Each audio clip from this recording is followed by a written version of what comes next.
마가복음 10장 32절부터 보시겠습니다. 마가복음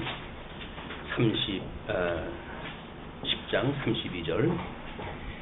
예루살렘으로 올라가는 길에 예수께서 그들 앞에 서서 가시는데 그들이 놀라고 따르는 자들은 두려워하더라. 이에 다시 12 제자를 데리시고 자기가 당할 일을 말씀하여 이르시되, 보라, 우리가 예루살렘으로 올라가노니 인자가 대제사장들과 서기관들에게 넘겨짐에 그들이 죽이기로 결의하고 이방인들에게 넘겨주겠고 그들은 능욕하며 침뱉으며 채찍질하고 죽일 것이나 그는 3일 만에 살아나리라 하시니라. 아멘. 예, 우리 지금 확인해 가고 있는 내용은 우리 낮아지시는 신분의 제일 마지막 시간입니다. 낮아지시는 신분. 그래서 예수님이 이 땅에 오신 거를 지금 마가는 신분이라고 하는 걸 통해 가지고 예수가 그리스도라고 하는 사실을 증거했다 하는 거거든요. 예수가 그리스도라고 하는 그 이야기는 이미 하나님께서 언약을 하셨을 때 이 언약이 메시아를 언약을 하셨어요. 그래서 그 구약에 언약되어졌던 메시아가 육신을 입고 오셨던 이 예수님이 지금 기름 부음 받은 자 메시아다라고 하는 사실을 증거하는데 특별히 신분이라고 하는 걸 통해 가지고 이제 마가는 증거하다 하는 겁니다. 이 신분은 우리가 늘 이야기를 했지만 선제의 신분과 비하의 신분과 승기의 신분이다. 이렇게 정리가 되어져 있지만 우리 예수님이 구약성경 전체가 지금 우리 오실 예수님에 대해서 증거한가라고 하는 거를 주보에다가 그렇게 소개를 했다 해드렸어요. 5장 요한복음 5장 39절에 너희가 성경에서 영생을 얻는 줄 생각하고 성경을 연구하거니와 이 성경이 곧 내게 대하여 증거하는 것이라. 이때는 예수님이 지금 말씀하셨을 적에는 구약성경밖에 없을 때예요. 이 구약성경이 예수님에 대해서 증거한 거라는 거거든요. 그렇기 때문에 구약성경을 읽고 우리 삶의 어떤 지표를 삼는다든가 수단을 삼는다든가 이렇게 하는 건 옳지가 않아요. 예, 이거는 다만 우리 예수님이 이렇게 오신다는 거로구나, 예수님이 오셔서 이런 사역을 하신다는 거로구나 라고 하는 거를 육적 계시의 방법으로 해가지고 지금 계시가 되어진 거예요. 그래서 우리는 성경의 계시에 대한 내용을 보게 되면 하나님이 영광을 선포한 거다. 뭐 보통 어떤 그 수학자들 다 이렇게 정리가 되어져 있어요. 성경은 바로 하나님의 영광을 선포한 거다.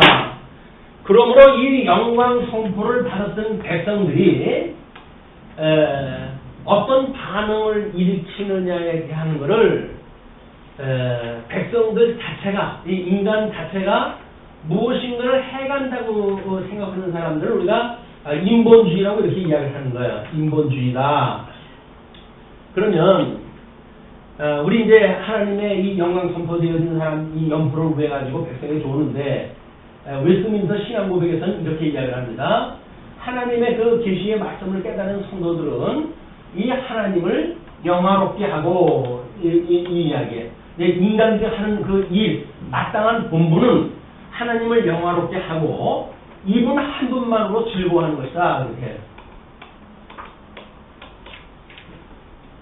영화롭게 한다고 하는 하나님의 영광을 그대로 고백을 하고 그 일로 인하여 우리는 즐거워하는 거예요. 우리가 뭐 다른 거 하고 이게 인생이 안 되니까요.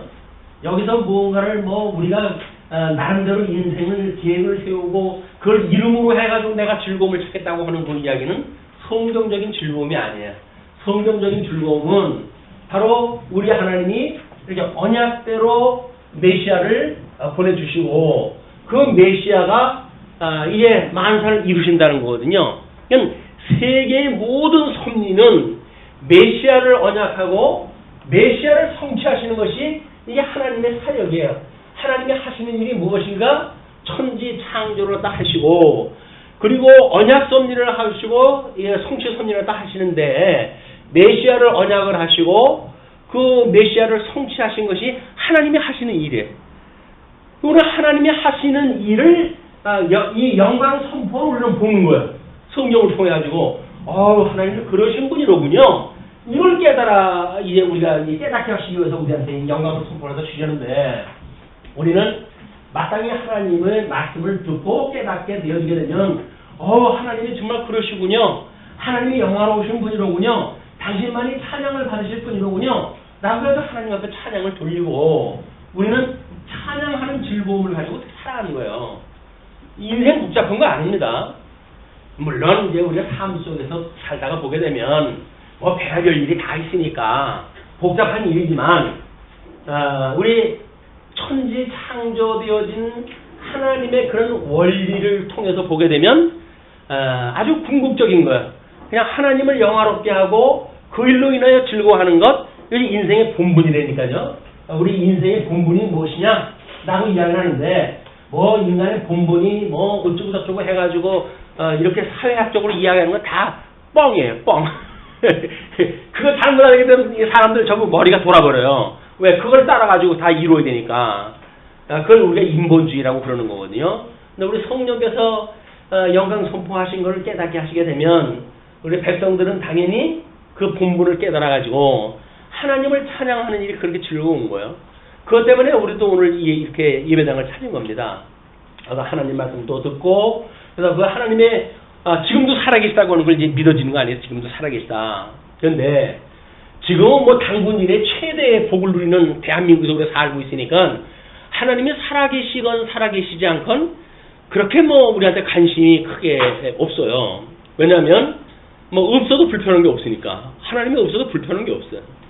그런데 지금 예수님이 오셔가지고 이때 로마 제국의 통치 아래에 있으면서 물론 신앙의 자유가 어느 정도 누리고 살았던 그런 그 때기도 하지만은 그들이 어떤 그 민족 정신이 우리 165년에 마카비 왕조에 의해 가지고 나라가 통일이 되어진 뒤에 87년 로마 제국이 등장을 또 하면서 이것도 무너져 버리고 말거든요. 그러니까 마카비 왕조에 의해 가지고 뭔가 주권을 회복을 하고 땅덩어리를 다시 찾고 이래 가지고 하나님께서 회복하신 때가 이때로구나 라고 생각을 했는데 로마 제국이 등장을 해 가지고 과거에 못지않은 이런 그 일들이 벌어지고 있는 이런 상황에서 지금 유대인들이 이스라엘 백성들이 가지고 있는 그런 그 개념은 21세기의 최고의 부를 누리고 사는 이때에 우리들이 가지고 있는 생각은 전혀 다른 사람들이에요. 때로는 이 마가복음은 마태복음은 우리 그 마가복음은 로마에 있는 사람들을 중심으로 해가지고 이제 선포가 되어졌다 그러지 않았어요? 그러면 로마에 의해서 복음이 선포가 되어졌지만 대부분은 조국을 떠난 사람들이에요. 그래가지고 로마에 와 있는 사람들이고 또 그 사람들의 복음을 듣고 로마인들 일부가 있을 수도 있겠죠. 그런 사람들한테 이걸 했다는 이야기는 나라를 버리고 머나먼 로마 제국까지 와가지고 거기서 이 신앙생활을 하는 이스라엘 백성들한테는 신존재라고 하는 문제는 매우 중요한 겁니다. 그런데 우리 예수님이 하나님께서 보시되신 하나님이라고 선포가 되어졌는데 그 우리 예수님이 한 차례도 아니고 세 차례씩이나 나는 죽는다 이렇게 이야기를 해요. 예수님이 죽는다고 할 때마다 제자들은 깜짝깜짝 자지러지는 거예요. 첫 번째 예수님이 내가 이제 죽어야 돼 라고 이야기를 하니까 뭐래요? 그럴 수 없습니다 라고 해서 나서잖아요. 그랬더니 그 사랑하는 베드로의 제자에게 사탄아 물러가라 이렇게 이야기를 해요. 당신이 죽는 거를 말린다고 해가지고 사탄이라고 이야기를 하시는 이 예수님의 그런 그 말씀이 도대체 어디에 있는 거냐, 무슨 의미냐, 그걸 우리가 구약적으로 해가지고 이 구약 성경이 오실 메시아에 대해서 지금 예표한 사건이라고 하니까 여기서 우리는 그 원리를 찾아내야 된단 말이야. 우리 모세오경에 언약되어진 대로 선민국가가 창건되어졌죠. 다윗 임금을 통해 가지고 나라가 세워지고 솔로몬에 의해 가지고 성전 성전까지 지어져 가지고 명실상부한 통일왕국이 이루어졌어요. 우리 이스라엘 백성들이 애굽의 종로로 타던 때로부터 출애굽을 갖다 해가지고 한 500여 년의 세월이 흐른 뒤의 역사입니다. 이들의 아마 그 역사 의식으로 본다고 하면 대단한 그 기쁨이 충만하지 않았겠어요? 하나님께서 모세로 하여금 출애굽을 갖다 했던 것이 1500년, 주전 1500년인데 다윗이 천년경 사람이란 말이에요. 다윗에 의해 가지고 통일왕국이 이루어졌으니까 이 통일왕국이 이루어진 거를 하나님의 섭리로 이해하는 사람들의 입장에서 보게 되면 하나님은 살아계셔서 500년 전에 약속하셨던 이 약속이 오늘도 이루어졌고 아브라함에게는 이미 2000년 전에 약속했던 거 아닙니까? 1000년 전 아브라함에게 약속했던 그 나라가 오늘날 이렇게 이루어졌습니다. 라고 하는 것이 하나님을 영화롭게 하는 모든 사람들의 찬양이었을 거라고요. 그리고 그 일로 인해서 이 사람들은 즐거워했을 거예요. 근데 다윗 40년 물론 우리 사울도 있었으니까 사울 40년, 다윗 40년, 솔로몬 40년 한 120년의 세월이 지나간 뒤에 솔로몬이 직접 나라가 쪼개지고 말잖아요. 나라가 쪼개졌어요. 그래서 북쪽 이스라엘이 10지파가 북쪽까지 가지고 나가버린 거 아니에요? 그런데 이때 당시에 이스라엘은 북쪽 이스라엘이에요. 남쪽은 겨우 한 지파가 예루살렘을 기점으로 해가지고 그냥 그 명목을 유지하고 있는 때입니다. 그렇게 했는데 하나님께서 721년 아수르에 의해 가지고 북쪽 이스라엘을 완전히 멸망을 시키고 남쪽 유다를 이게 물론 이제 576년에 완전히 멸망이 되어지는데 586년?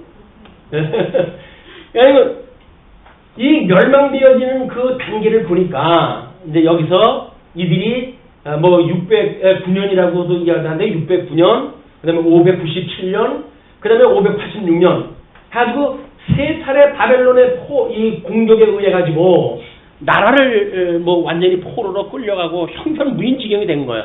그리고 꼭두각시 왕을 세워가지고 자기네들 하수인을 삼았던 이런 그 비참한 때거든요.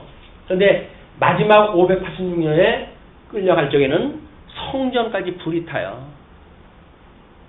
자, 예수님께서 지금 3차의 그 순환 예고라고 하는 그 이야기는 이스라엘 역사를 놓고 봤을 때 완전히 성전이 불타가지고 소망의 끈이 끊겨지는 이런 걸 좀 보여주는 사건이에요. 그러니까 이런 때에 예수님이 어떤 이 유수라고 하는 이 과정을 거쳐가지고 회복을 갖다 해준다고 하는 그것이 끊임없이 선지자들이 지금 이야기했던 거 아니에요? 이 선지자들이 하는 그 이야기가 너희들이 이렇게 망한 것은 하나님 앞에 이렇게 불순종했기 때문에 그런 것이다. 그러나 이것도 언약되어진 거고 이것도 언약되어진 건데 또 하나의 언약이 남았는데 그것이 뭐냐면 너희들이 마음을 다하고 뜻을 다하여 돌아온다고 한다면 나는 너희의 하나님이 되어지고 너희는 나의 백성이 될 것이야 라고 하는 이 약속이 남아져 있다. 선지자들이 끊임없이 이야기를 하는 거예요. 너희들이 비록 나라를 잃고 이렇게 됐다고 할지라도 하나님은 살아계시기 때문에 이 언약을 이루시는 분이야 라는 이야기예요. 그러니 염려하지 마라. 하나님께서 회복을 갖다 해주신다. 다만 때가 되면 너희들이 마음을 다하고 뜻을 다하여 돌아올 때 이것이 복의 참여가 되어진다는 이야기거든요.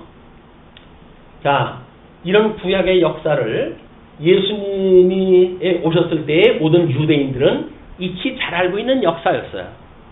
그러니까 예수님이 만약 구약 성경이 예수님에 대하여 언약되어졌다고 한다면 이것이 전부 언약자손에 대한 이야기들이에요. 언약자손. 이 언약자손이라고 하는 건 뭡니까? 우리 메시아를 언약자손이라고 그러잖아요. 여기에 12지파가 된 나라를 이루고 살아가는데 이 사람들을 언약자손이라고 그런다고요. 하나님께로부터 언약을 받았던 자손들이에요. 그 언약자손들은 바로 참 언약자손인 예수 그리스도를 예표하는 사람들이었단 말이에요. 예표하는 나라였어요. 그렇기 때문에 지금 예수님이 3차 예고라고 하는 그런 그 문제를 제시를 갖다 하면서 우리 지난 시간에 공부를 갖다 했을 때 뭘 갖다 했냐면 그 10장 1절로 11절까지 이혼이라고 하는 문제를 가지고 이혼을 하는 것이 하나님의 뜻이 아니야 라고 하는 걸 설명했다 했어요. 그 이야기는 하나님의 백성이 하나님과 이 하나님의 백성이 비록 바벨론의 포로로 끌려간다고 하더라도 이것이 하나님과 백성들의 관계가 끝나는 건 아니야. 그 이야기예요. 신랑 대신 하나님과 신부되어진 이스라엘 백성들의 관계가 끊어지는 건 아니야. 이게 하나님의 뜻이란 말이야. 그걸 이야기를 했다 했고, 그리고 어린아이를 축복하심으로 교훈하다 했잖아요. 그 어린아이가 뭡니까? 이때 사람들이 무시하던 사람들, 그렇게 기다만 듣지 않는 그런 이야기를 끊임없이 했던 사람들, 이런 사람들이 어린아이예요. 그러니까 그 어린아이를 데려가지고 이런 자라야만 하나님 나라에 들어간다고 이야기를 하잖아요. 그래서 이 어린아이를 영접하는 자가 곧 나를 영접하는 것이야 라고 이야기를 했단 말이에요. 이건 예수님을 영접한다는 이야기는 선지자들이 예언했던 말을 믿는 사람들이 되는 거예요. 그래서 성경에 그런 그 구절을 또 하나 이제 제가 소개를 해드렸어요. 그 메시아 언약에 대한 하나님의 섭리에 보게 되면 사도행전 28장 23절에 그들이 날짜를 정하고 그에 유숙하는 집에 많이 오니 바울이 아침부터 저녁까지 강론하여 하나님의 나라를 증언하고 모세의 율법과 선지자의 말을 가지고 예수에 대하여 권하더라. 하루 종일 그 바울이 설교를 갖다 했는데 이 선지자들의 일과 그 다음에 이 모세의 글과 이거는 역사서와 이 선지서 이제 그때 이야기했던 선지서라고 하는 건 지금 우리 보는 구조하고 다릅니다. 그래서 사무엘서라든지 이쪽에 뭐 역대기라든지 하는 것들이 선지서에 포함되어져 있는 개념이기 때문에 모든 역사서의 내용, 모세의 글과 역사서의 그 내용들 이런 걸 가지고 예수님이 증거를 갖다 한 거예요. 사도 바울이. 그것도 하루 종일 예수님을 증거했는데 예수 믿고 구원 받으세요 이렇게 단순한 이야기 한 게 아니라니까요. 예수 천당 불신지옥 이거 외쳐서 되어지는 문제가 아니에요. 구약 성경을 읽는 대로 다 풀어가지고 이것이 예수님에 대해서 이야기한 거다. 그러니 이분이 구약에 언약되어진 메시아니 이를 그리스도로 인정하는 자마다 이제 예수 그리스도와 더불어서 하나님 나라의 새로운 백성으로 새로운 피조물로 살아가게 될 것이야 라고 하는 걸 필요로 해줬단 말이에요. 또 한 것이 누가복음 16장 16절에 율법과 선지자는 요한의 때까지요. 그 후부터는 하나님 나라의 복음이 전파되어 사람마다 그리로 침입하느니라. 이거는 세례 요한이 와가지고 마지막 선지자로 해서 예수님을 소개했던 그때까지가 이 구약성경 모세 율법과 선지자가 예수님에 대해서 이야기했던 거예요. 우리는 예수님에 대해서 이야기한다는 이야기는 끊임없이 어떻게 언약되어져 있는가가 확인되어져야 돼. 어떻게 언약되어졌길래 이분이 언약대로 오신 그리스도란 말이냐. 이게 설명이 돼야 되는데 그동안 성경적 구도가 이렇게 되어지질 않으니까 성경 구절 그저 몇 구절 가지고 이걸 우리가 인용하다 한 거예요. 봐라. 성경에 이렇다고 써져 있지 않더냐? 라고 하니까 그거대로 구약대로 이루어졌다. 이거 이야기다 하는데 이제 우리 성경의 이런 그 구조가 확인되어지니까는 구조적으로 이걸 증거하는 거예요. 성경 모양이 예수님의 사역하고 똑같은 거예요, 이게. 예수님이 오셔가지고 뭐 엉뚱한 이야기 한 것이 아니라 결국은 이스라엘 백성들한테 창거, 분고, 유수, 회복한 대로 예수님이 오셔가지고 성육신 하시고, 그리고 고난을 받으시고, 십자가에 못 박아 죽으시고, 그리고 사흘 만에 부활을 갖다 하셨던 사건이 예수 그리스도에 대한 모든 사건 내용이에요, 이게. 이거를 지금 소개를 했단 말이야. 예수님이 지금, 내가 이제 그 유대인들 장로와 서기관들한테 팔려가야 되겠고, 그러면 그들이 이방인한테 나를 넘길 터인데, 그들이 나를 넘긴다고 한다면, 나를 채찍을 치고 침뱉고, 이렇게 순환 가운데 나를 죽일 것이다. 라는 걸 이야기했다 하는 거 아니에요. 그것이 지금 본문을 우리가 읽었던 내용이란 말이야. 예루살렘으로 올라가는 길에 예수께서 그들 앞에 서서 가시는데 예루살렘에 그 갈 적에는 그 앞에서 이야기했던 내용들 그것이 지금 제물로서 영생에 대한 이야기 뭐 이런 거 이야기를 했잖아요. 현세에 있어가지고 집과 형제와 자매와 어머니와 자식과 전토를 이제 버리는 자들 이런 자들이 백배를 받는다고 그걸 이제 그렇게 이야기하다 하고는 예수님께서 예루살렘을 향해서 간 거예요. 그런데 여전히 지금 성경은 그렇게 되어졌지만 예수님 오셨을 때 살고 있던 사람들은 여기서 살고 있는 모든 이 재물관이 이것이 자기네들의 가치 아니에요. 그렇죠? 저게 뭐 가족에 대한 문제도 마찬가지입니다. 이거 다 포함되어져 있는 건데 이걸 버리지 않고는 안 된다는 거예요. 자, 이게 이제 난감한 거예요. 이게 난감해지고 그리고 이제 그 부자 청년의 예를 들어가지고 부자 청년이 예수님한테 와가지고 내 영생을 얻는 방법이 뭡니까? 그랬더니 계명을 지켜라. 모세의 율법대로 계명을 지켜라. 그랬더니 그건 어려서부터 제가 다 했습니다. 그렇게 이야기를 했으니까 뭐래요? 너의 모든 재물을 다 팔아가지고 가난한 자에게 주고 너는 나를 따라. 이렇게 이야기가 되어진 거야. 그러니까 부자 청년은 근심에 떠났어요. 그러나 많은 사람들은 여전히 뭐 질문을 안 했지만 이 지경이란 말이에요. 물론 제자들은 한껏 우리가 다 버리고 예수님 따랐으니까 우리가 이제 하나님 나라를 누리고 사는 건 당연하지 않습니까? 라고 하는 당연병에 걸렸던 이 제자들과 당연병에 걸렸던 제자들 요게 어떻게 반응으로 나타난지를 봐야 돼요.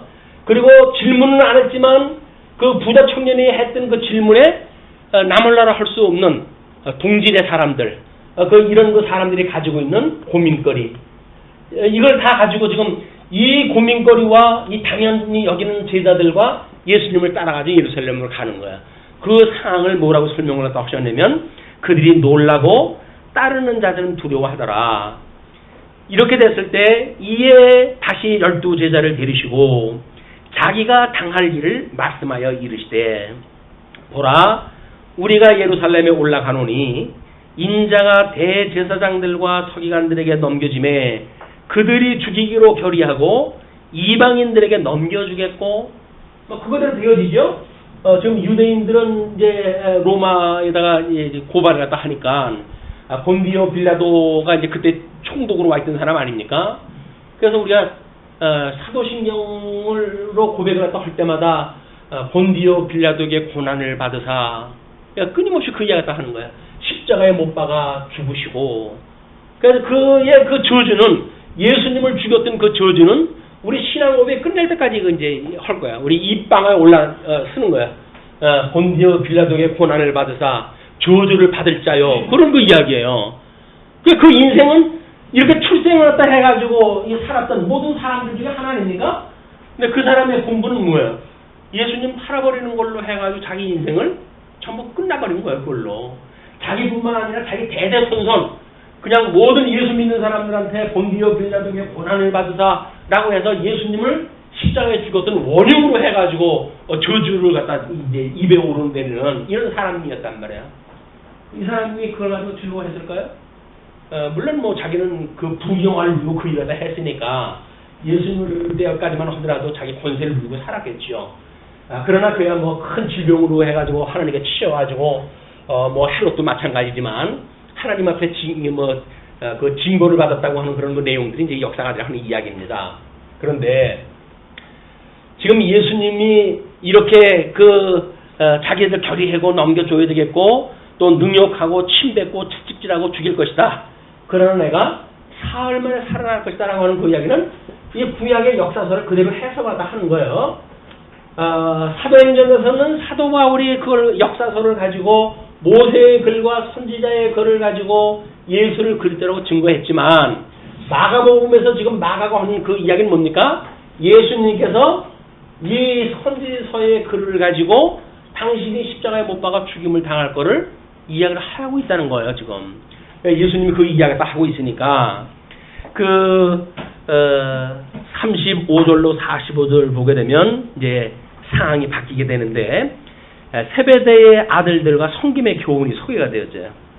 자, 세베대의 아들 야고보와 요한이 주께 나와 여짜오되 선생님이여 무엇든지 우리가 구하는 바를 우리에게 하여 주시기를 원하옵나이다. 예수님이 지금 죽을 걸 갖다가 지금 예고를 갖다 했어요. 마지막 그 세 번씩이나 해가지고 죽을 걸 예고를 갖다 했어요. 근데 철딱선이 없는 제자들 당연히 여겨가지고 나는 집도 절도 다 버리고 주님을 따랐습니다. 이렇게 여기는 자들이거든요. 이 자들이 그들 중에 그 수장으로 해가지고 맨날 예수님이 3명이 데리고 다녔던 그 자들 중에 베드로만 빠지고 2명이 지금 그 이야기를 다 하는 거야. 뭐라고 그래요? 선생님이여 무엇이든지 우리가 구하는 바를 우리에게 하여 주시기를 원하옵나이다. 우리 하나님에 대하여 잘 알고 있는 예수를 철저히 믿는 우리들은 과연 예수님한테 절체절명의 순간 예수님이 이제는 마지막으로 내가 죽어야 돼 라고 이야기했던 그때에 죽기 전에 마지막으로 내 소원을 들어주십시오 라고 하는 기도의 내용이 뭡니까? 우리가 기도하는 내용은 뭘까요? 주님이 돌아가시기 전에 저한테 해주실 한 가지가 있습니다. 그것이 뭐였으면 좋겠습니까? 제자들은 이렇게 이야기를 합니다. 이르시되 너희에게 무엇을 하여 주기를 원하느냐? 여짜오되 주의 영광 중에서 우리를 하나는 주의 우편에 하나는 좌편에 앉게 하여 주옵소서. 이게 예수님한테 사랑을 받고 다녔던 제자들이 예수님이 난 죽는다 라고 이야기를 했을 때 욕을 하다 했던 일이에요. 기가 막히고 코가 막히죠. 그런데 그 제자들만 그런 기도를 갖다 할까요? 우리는 예수님을 믿는다고 하면서도 여전히 예수 그리스도의 죽으심에 참여할 생각은 안 하고 끊임없이 부요에 관심을 가지고 이것도 주세요 저것도 주세요 맨날 달라는 것만 가지고 살아가고 있잖아요. 이 제자들은 다를 거 아무것도 없다니까요. 똑같이 맨날 여기서 그만큼 줬으면 족할면도 하겠구만. 시대적으로 본다고 한다면 이미 우리는 차고 넘치는 복을 누리고 살고 있는 거 아니겠어요? 그런데도 부족한 거야. 다고. 이 어떤 밑빠진 독처럼 그래서 거기다 집어넣으면 뭐랍니까? 그게 밑이 빠져서 하나 채워진 것도 없는데 자꾸 달라고 그러는 거야. 밑이 빠졌기 때문에 그건 아무리 채워도 소용이 없어요. 우리가 마음이 허한 사람들은 아무리 받아도 소용이 없습니다. 마음이 허전한데 뭘로 채워지는 게 있나요? 뭘로 즐거워할까요? 즐거울 것이 없어요. 보는 것마다 짜증이야. 왜? 나보다 잘난 사람 많고 나보다 많은 사람 많고 나보다 높은 사람 많고 살아가면서 살아갈 재미가 있어야지. 그러니까 즐거울 일이 하나도 없어요. 나만 가지고 그래. 하나님은 나만 가지고 그래. 왜 나만 이렇게 힘들게 인도났다 하십니까? 라고 이야기다 하는데 예수님의 이런 그 상황을 보게 되면 그런 이야기 하게 되면 우리 체면국이죠. 체면국이는 이래요. 그저 우리한테 주시는 일이 우리 학교 선지자가 이야기했던 것처럼 나한테 뭐 하나님이 주시는 뭐 포도밭에 열매가 없고 무화과밭에 열매가 없고 무슨 열매가 없다 할지라도 나는 이제 하나님 앞에 감사히 살 것입니다. 이렇게 이야기를 하잖아요. 하나님의 이 회복의 역사를 깨달은 자들마다 신령한 세계에 새로운 가치관을 가지고 살아가지 예수님을 믿기 전에 가지고 있던 이 가치관을 그대로 가지고 이거를 충족시키기 위해 사는 게 아니란 말이에요. 새로운 가치관이 뭡니까? 예수님 위해서 이제 우리가 가지고는 새로운 가치관이 있어질 거예요. 새로운 가치관. 예수님을 믿기 전에는 세속적인 이 재물관에 의해 가지고 우리가 이렇게 기쁨도 없이 즐거움도 없이 살아갔지만 예수님을 믿고 부요로우신 예수님으로 인하여 하나님의 자녀가 되어졌다고 하는 새로운 피조물이 되어진 우리들이 어떠한 과연 가치관을 가지고 살아갈 것인가? 여전히 세속적인 가치관을 가지고 여기서 살아가시겠습니까? 아닌 거예요. 이제 우리가 여기서 가지고 사는 가치관은 세상에서 가지고 살아가는 가치관과 영 다른 가치관을 이제 가지고 살아가게 될 것입니다. 그러니까 예수님께서 마지막 세 번째 순환에 대한 걸 예고를 다 하시면서 이제 11장 넘어가게 되면 예수님의 승기의 신분에 대해서 이야기 돼야 되잖아요. 그러니까 마지막 절망의 그런 요 일과 그다음에 승기의 신분으로 연결되어질 거를 뭘로 설명하다 하면 좋을까? 마가가 성령의 감동을 받아가지고 기록한 것이 지금 10장 우리가 지금 상고하는 32절부터 52절까지의 내용이에요. 반전에 옛날 거는 뭐가 다르다라고 하는 그걸 이제 가르쳐주는 새로운 가치관의 시도를 그렇게 이야기를 하는 겁니다. 그러면서 자 예수님께서 그러니까 하나는 우편에 하나는 좌편에 앉게 해주십시오 라고 이야기를 하니까 예수께서 이르시되 너희는 너희가 구하는 것을 알지 못하는도다. 지금 이게 좌편에 우편에 앉았달라 그러잖아요. 근데 예수님께서 너희들이 구하는 것조차도 뭔지를 모른다는 거예요. 뭔지를 모르고 구했어요. 그냥 그게 세상에서 버릇되어진 여기서 학습되어진 그냥 그 영화로운 몸이 예수님이 만약에 다윗처럼 통일 왕국을 이루는 메시아가 되어진다고 한다면 로마 제국을 무너뜨리고 이제 이스라엘 왕국을 세우실 분 아닙니까?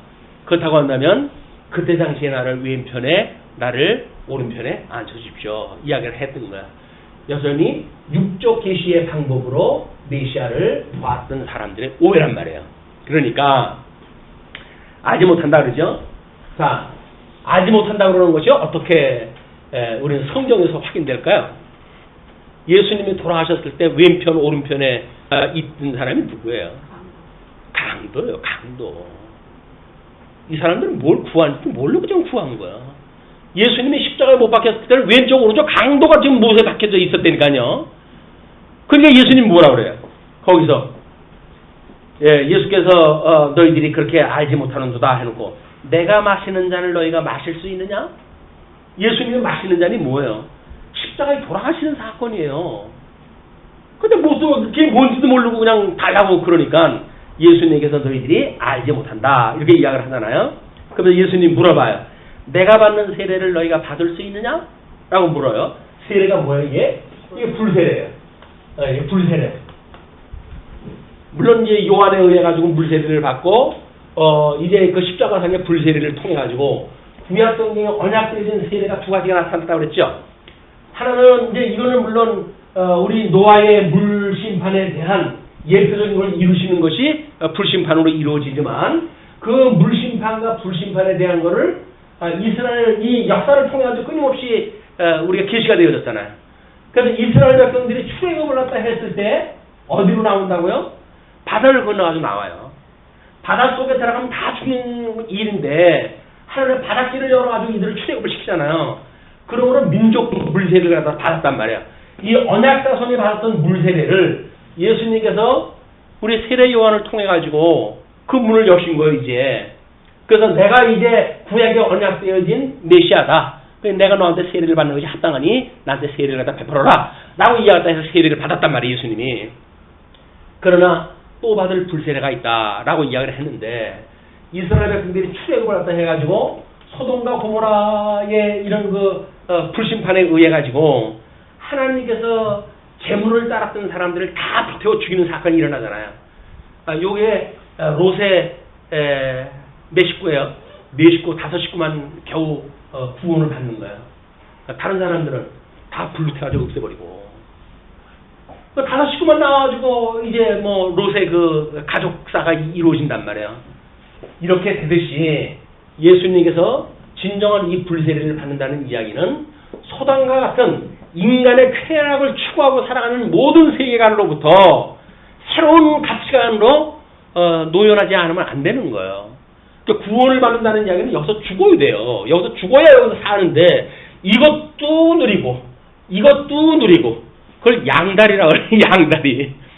기독교인은 여기서 누리는 걸 갖다가 원하는 게 아니에요. 이거는 하나님께서 주시는 그냥 은혜로 우리가 누리는 거지 우리가 원해가지고 누리는 게 아니라고요. 우리가 원하는 건 어디에? 끊임없이 소망이 여기에 있어야 되는 거예요. 우리의 소망은 하나님 나라의 소망이 있어가지고 이걸 구해야 되는데 이걸 구하지 아니하고 자기가 가족을 버리고 예수님 따랐다고 하는 그 일로 인해 가지고 예수님한테 좌편에 우편에 앉게 해주십시오 라고 이야기했던 것이 역사적인 맥락으로 봤을 때 얼마나 치열한 일이고 그걸 예수님이 이뤘던 그 십자가에서 돌아가셨을 때 양편에 있던 강도들이 있었던 그 자리가 함께 이 불심판을 받는 그런 그 자리인데 그 잔이 뭔지도 모르고 내가 받을 수 있습니다라고 지금 이야기를 하는 거야.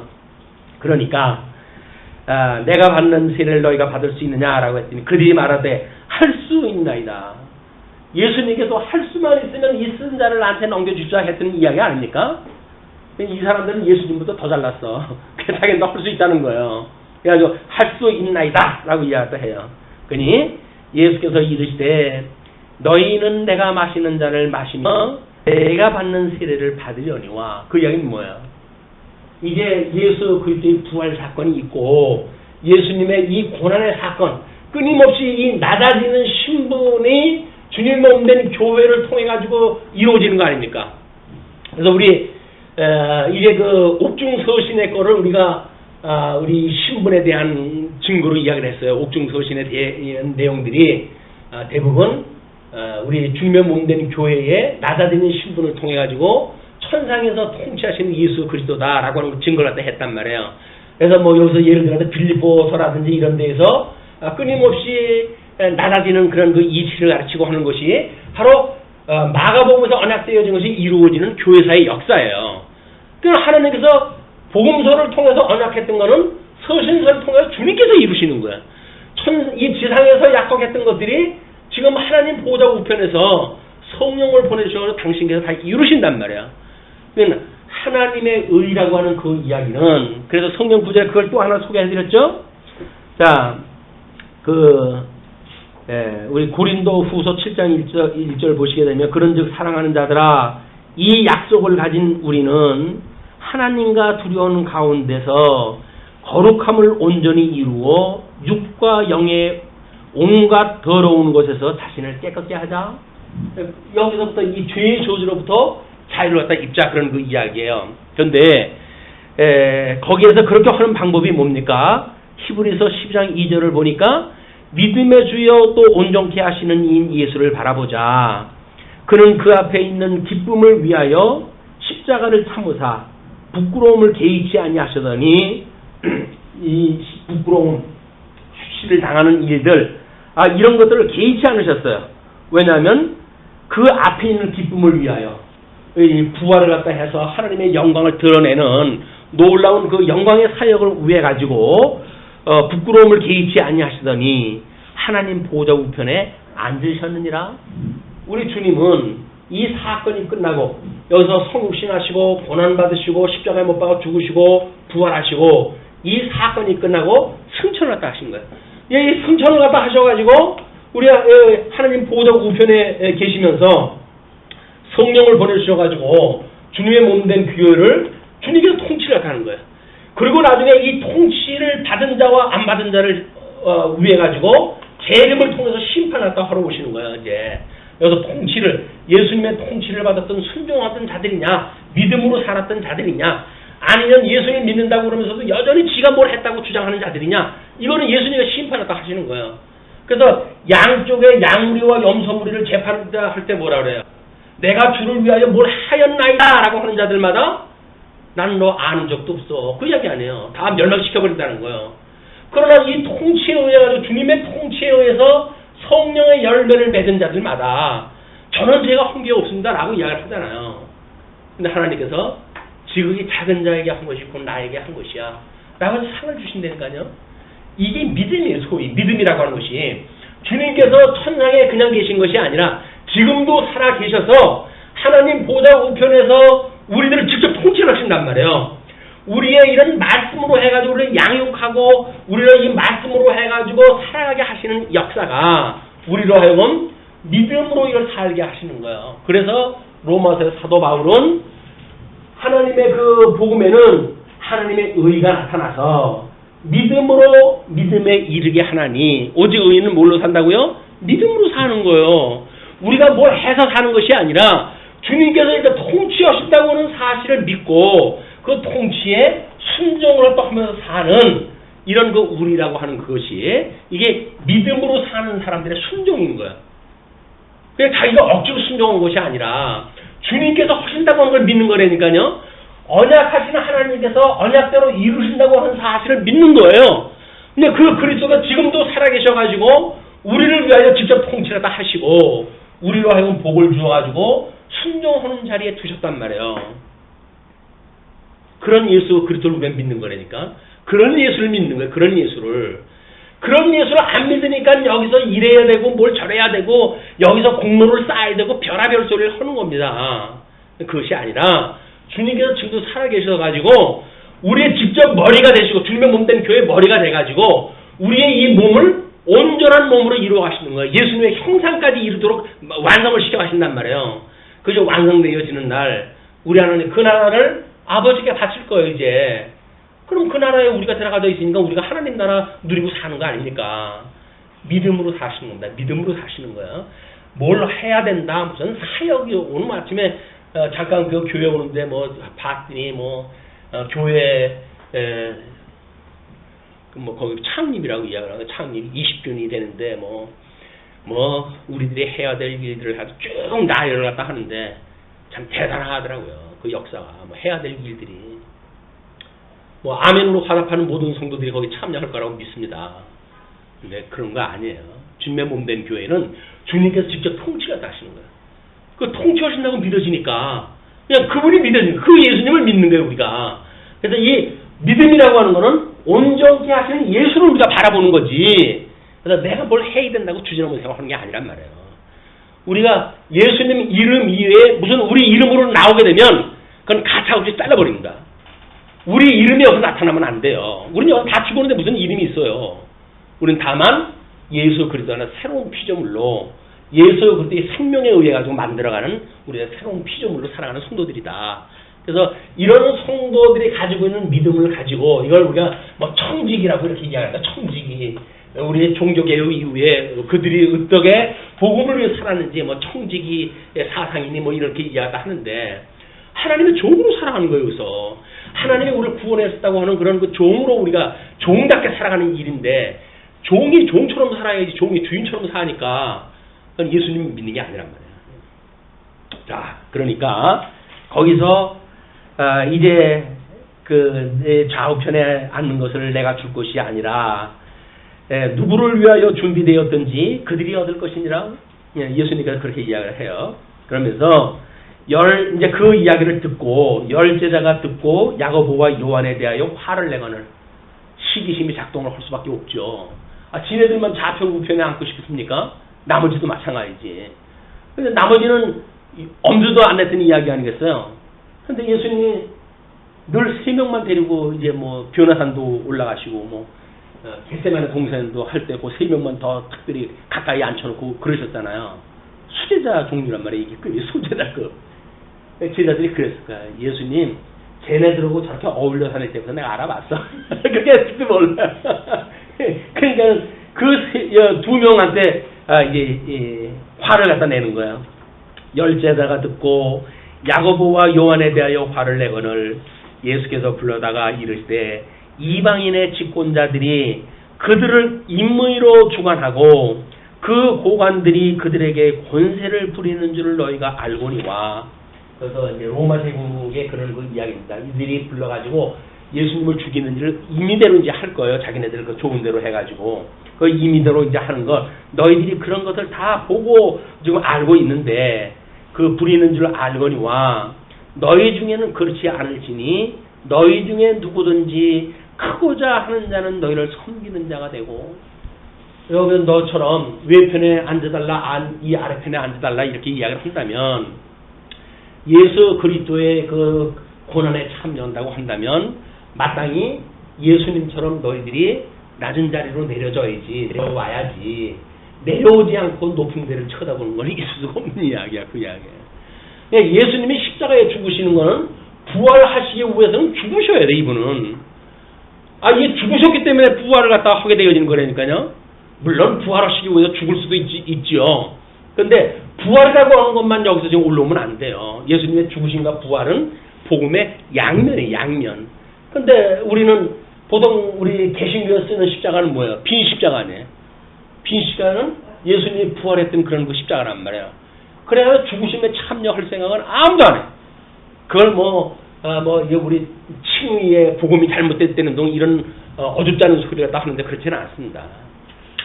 종교 개혁 이후에 말씀이 왜곡되어지고 그래요. 세상의 걸로 해가지고 배를 채워줘가지고 그래서 사람들이 복음에 대한 양면성을 놓쳐버린 거예요. 그리고 부활에 대한 영광만 함께 누리자. 낮아지는 거는 예수님이 하셨으니까 나는 안 해도 된다. 그 이야기 아니겠어요? 근데 낮아지는데 참여 안 하고 높아지는데 참여할 수 있는 게 아닙니다. 왜냐면 세례라는 게 뭐예요? 예수님과 함께 더불어 죽고 예수님과 더불어 살아나는 거라니까요. 그게 세례예요. 세례받았다는 것이. 그럼 마땅히 여기서 죽어야 산 거지. 여기서도 살고 여기서도 살고 그런 게 없는 거예요. 그러니까 예수님께서 너희들이 누구든지 너희 중에 크고자 하는 자는 너희를 섬기는 자가 되고 크고자 하는 자는 섬기는 자가 되고 섬기는 자. 이제 그거에 대한 목적을 나중에 이야기를 하지만 너희 중에 누구든지 으뜸이 되고자 하는 자는 모든 사람의 종이 되어야 하리라. 세상의 논리하고 정반대 논리 아니에요? 이 세상의 논리와 정반대의 논리를 인간이 할 수가 있다고요? 안 되는 거예요. 이거는 오직 하나님의 능력으로만 되는 거란 말이에요. 이게 어떻게 세상의 논리가 정반대의 논리가 가능합니까? 이 정글의 법칙에 의해 가지고 힘의 논리가 작동되어지는 이런 그 세상에서 논리가 주님의 몸된 교회에서 있어지는 게 아니란 말이에요. 주님의 몸된 교회를 전부 이 정글판으로 만들어가는 거예요. 정글의 법칙 영화 만들듯이 교회에다가 이걸 만들어 놓으니까 교회에서 엉뚱한 그 힘이 작동되어지고 그런단 말이에요. 주님의 몸된 교회는 힘쓰는 데가 아니에요. 다른 사람들을 왜 섬기는 데지.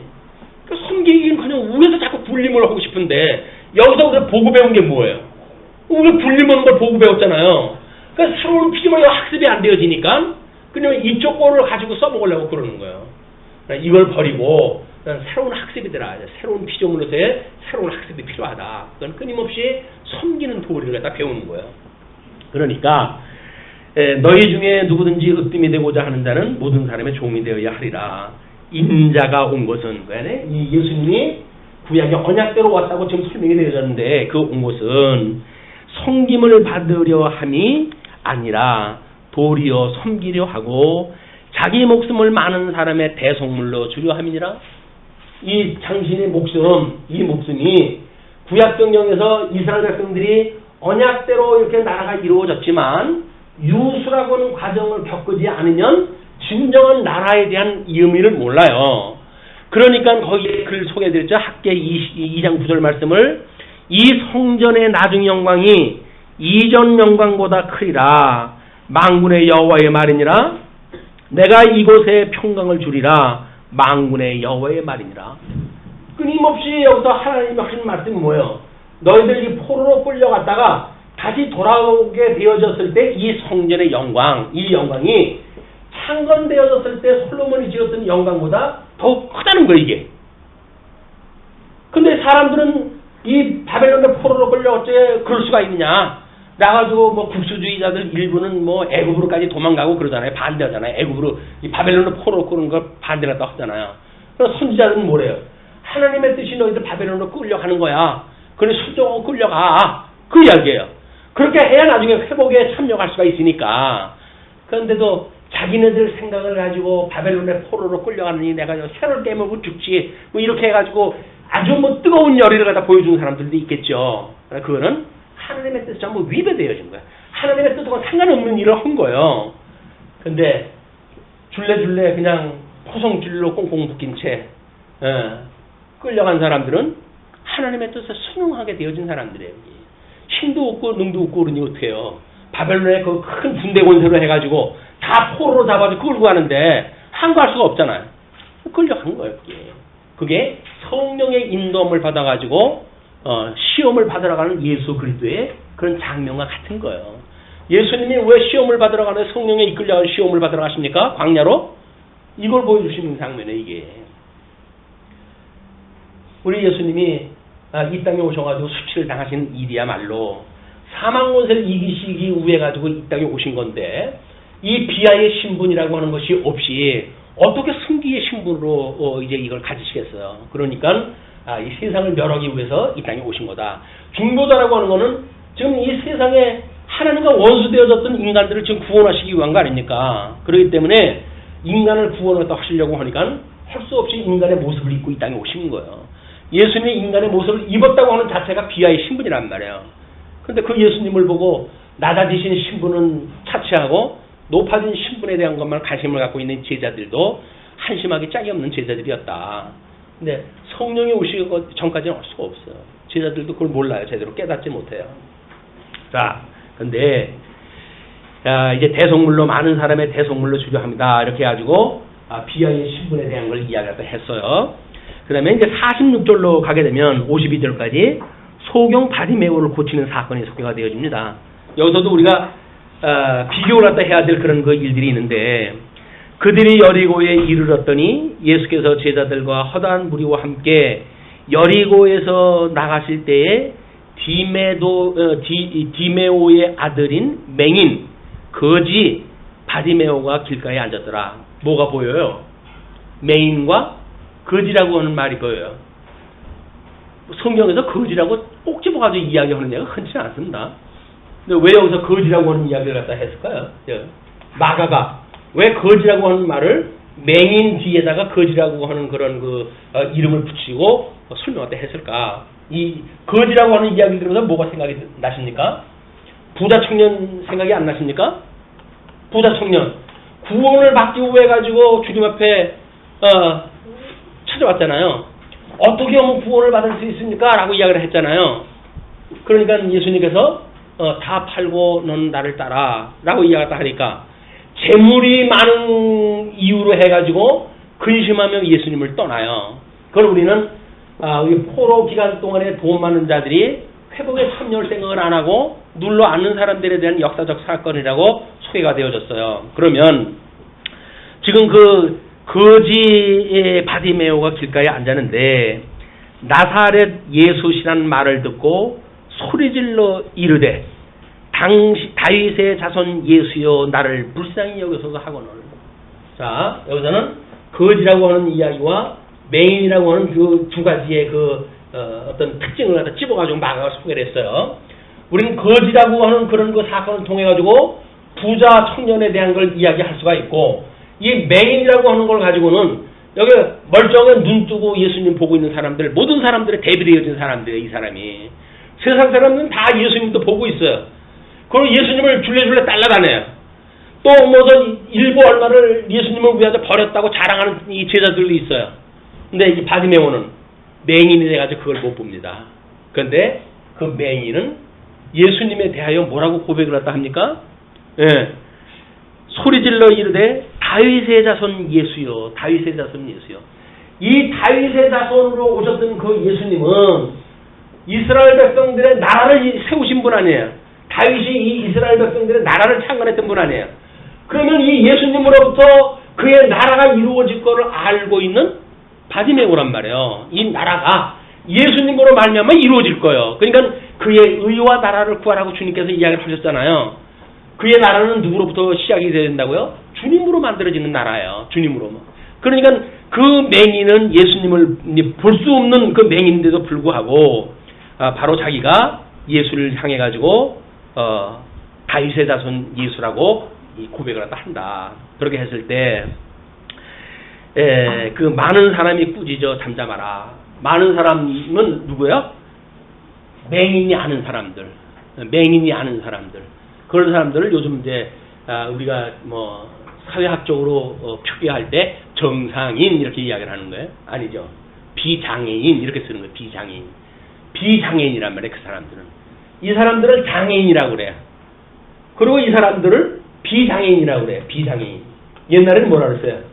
이걸 정상인, 이거를 비정상인 이렇게 나눠놨잖아요. 그냥 힘없는 사람들을 너무 너희들 가시하는 거 아니냐? 뭐 이런 어떤 입김이 불어가지고 그러면 소수자를 중심으로 해가지고 표기를 하자. 그래서 소수자가 여기서 지금 뭐 맹인으로 소개가 되었잖아요. 그러면 이 사람은 지금 장애를 가지고 있는 사람이란 말이야. 그러면 정상인은 장애가 없는 사람이니까 비장애인이에요. 이런 개념으로 좀 바꿔보는 거예요. 두 개를. 그냥 장애를 가지고 있는 맹인의 입장과 장애를 가지고 있지 않냐는 허다한 무리와 그걸 대비로 해가지고 지금 마가가 소개를 하고 있단 말이에요. 뭐로 소개를 합니까? 많은 사람이 꾸짖어 잠잠하라 하되 그가 더욱 크게 소리질러 이르되 다윗의 자손이여 나를 불쌍히 여기서도 하는지라. 끊임없이 이 사람은 부자 청년이 지금 어찌하여 구원을 받습니까? 라고 하는 그런 어떤 이론적이고 논리적이고 뭐 이런 이야기가 아니에요. 맹인의 입장에서 나를 직접 구원해달라 그 이야기예요. 방법을 구했던 부자 청년하고는 다릅니다. 이 맹인 거짓의 이 사람은 예수님한테 어떻게 해야 구원을 받습니까? 라고 하는 구원을 받는 방법을 물어본 사람하고는 다르단 말이에요. 어떻게 달라요? 직접 구원시켜달라 이거야. 왜? 이분이 구속을 시켜주시는 분이니까 대속주를 믿으니까 나를 구원해 주십시오 그 이야기예요.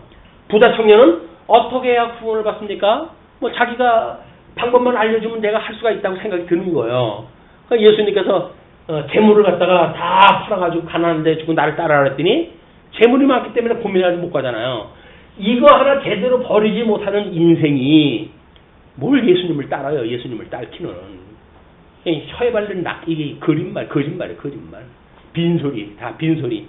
그러니까 이제 그렇게 소리 불쌍히 여겨가지고 여기 서서 하는지라 예수께서 머물러 서서 그를 부르라 하시니 그들이 맹인을 부르며 이르되 안심하고 일어나라 그가 너를 부른다.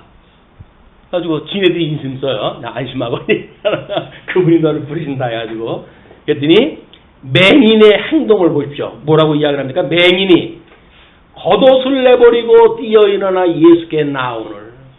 맹인 거지가 가지고 있던 겉옷은 이 사람의 전 소유예요. 그 이스라엘의 이 어떤 그런 그 상황 속에서 밤에는 이불을 대신할 것이 겉옷밖에 없어요. 사람들 앞에서 행세를 하고 입으려고 한다면 그 겉옷을 입고 살아가야 되는 거거든요. 근데 그 겉옷을 다 팽개쳐요. 그게 유대주의자들이 가지고 있는 이 의식을 중심으로 해서 구원을 받는다고 생각했던 의식주의를 딱 버리는 거예요. 겉옷이라고 하는 그 이야기는 속옷과 대비되는 사건이죠. 우리 모든 성소의 어떤 기물을 갖다 만드실 때 조각목에다가 금으로 해서 씌워가지고 이걸 입히잖아요.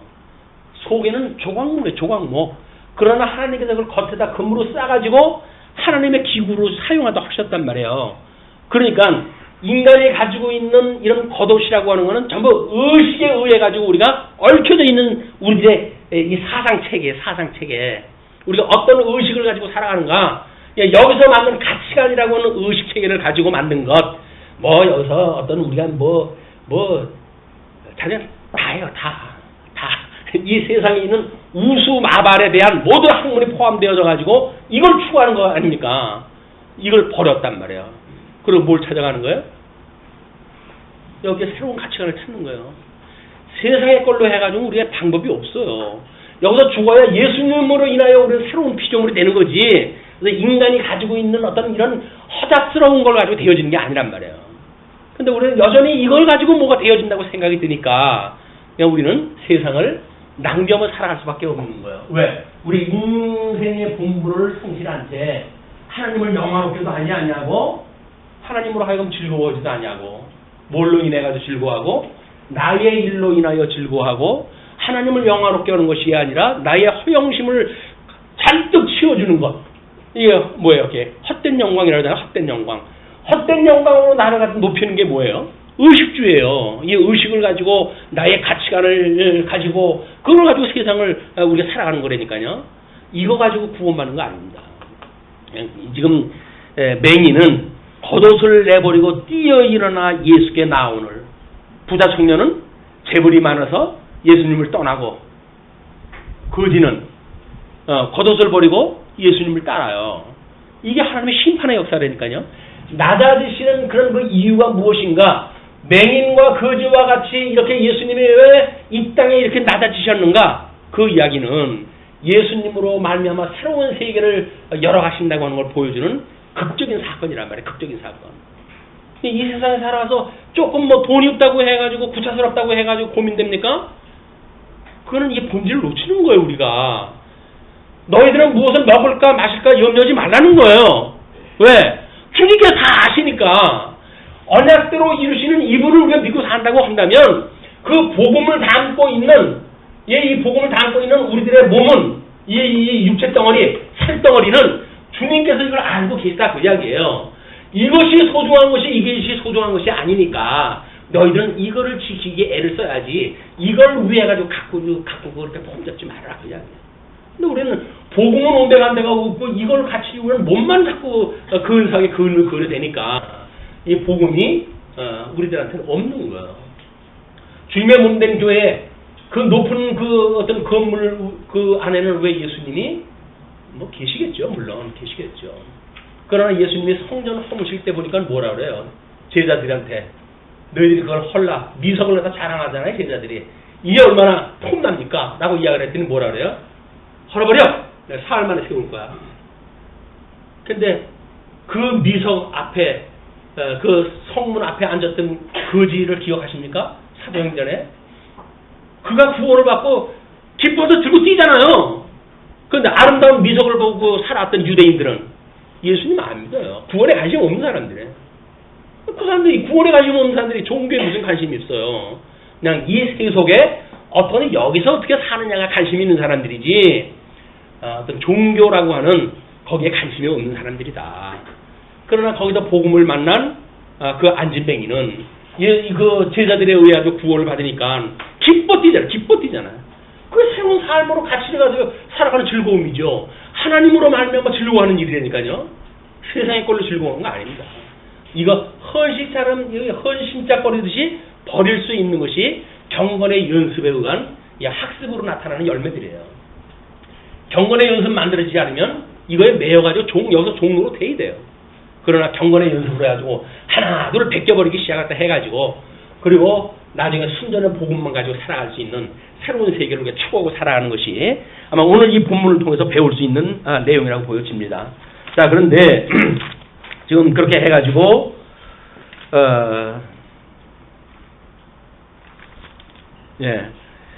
그 맹인이 겉옷을 내버리고 뛰어 일어나 예수께 나오거늘 예수께서 말씀하여 이를 때 내게 무엇을 하여 주기를 원하느냐? 맹인한테 묻습니다. 거지한테 묻습니다. 내게 무엇을 하여 주기를 원하느냐? 어떤 것이 생각이 나십니까? 여기서 무엇을 너희들이 내가 해주기를 원하느냐? 요 성경 구절을 읽으면서 뭐가 금방 생각이 나셔요? 얼마 전에 들었던 제자들에게 좌편 우편에 앉아달라고 했던 이 인간들의 말씀이 생각 안 납니까? 너희들은 무엇을 원하느냐? 좌편 우편에 앉게 해주세요. 이야기하잖아요. 근데 거지 맹인은 똑같은 질문을 따오셔요. 너는 무엇을 원하느냐? 라고 이야기를 해요. 그러니까 맹인이 이르러 선생님이여 보기를 원하나이다. 보기를 원한다는 이야기는 육신적으로는 맹인이니까 뭐 이걸 보는 걸 원하는 거지요. 그러나 신학적인 의미로 보아서는 이 맹인이 하나님의 나라 대속주인 당신을 내가 보기를 원합니다. 그 이야기예요. 아니 두 눈을 시뻘게 뜨고 있으면 뭐래 대속주를 알아보지 못하는데 십자가 못 박아 죽이는데 근데 이 거지 나사로는 예수님이 대속주인 당신을 보고 싶습니다. 우리한테 기도를 갖다 하면 뭘 기도를 갖다 해야 될까요? 끊임없이 복음을 가지고 기도를 갖다 해야 될 거 아니겠어요? 당신을 보기를 원합니다.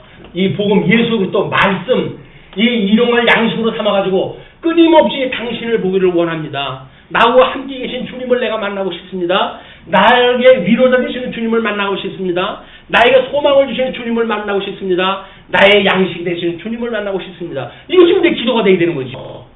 근데 우리는 뭐 이거는 다른 당상에 그냥 여기서 뭘 먹을까 마실까 좀 폼나는 거 주세요. 폼나는 거 주세요. 재미나게도요.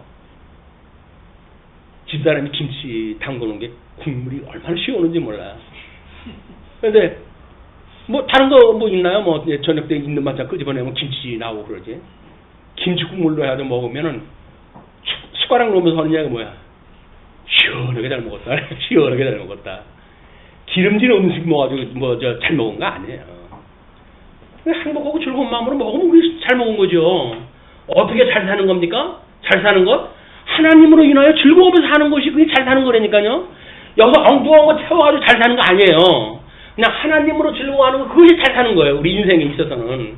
요 본문을 꼭 잡고 우리 예수 그리스도의 11장 승기의 신부로 이제 넘어가게 되어지는데 그때까지 우리 이런 너무나 소중하고 아름다운 우리 삶을 견지할 수 있는 이런 믿음 생활이 되었으면 좋겠습니다.